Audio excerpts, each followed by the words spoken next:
ស្ទឹងលឺជ្រឹងពួនយំឆ្លងដល់ជំរំចំការក្រូចស្រីលីរួតប្រឹងរីទទួលកវីផ្លែតែរូបស្រីមិនឃើញแทนត្រាអូនដើរបែកក្រូចបងលួចមើលមុំចំការស្រីធំជាច្រើនហិកតា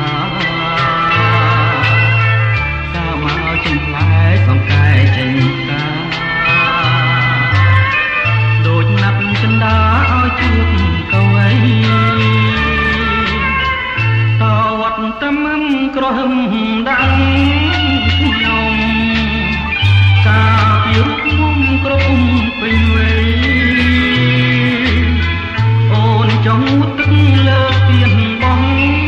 ថ្មីបងនឹងស្មារតីប្រុសស្រីល្អណាស់រឿងបាត់ដំបងចងចិត្តខ្ញុំហើយនឹងសង្កែអើយកំហូរបញ្ច្រាំងសូមលោកមេបាមីមានក្មេងចាស់ជួយប្រណិខ្លាំងដល់កវី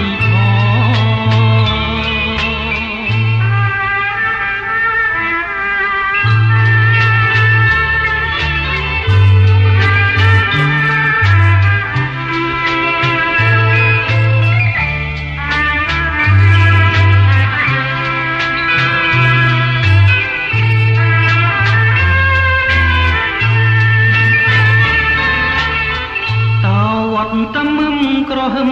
ដាំងខ្ញុំការពីរូបមុំក្រពុំពេញវ័យអូនចង់ទឹកលើស្ពានបងថ្មីមកនឹងស្មារតីប្រុសស្រីល្អណាស់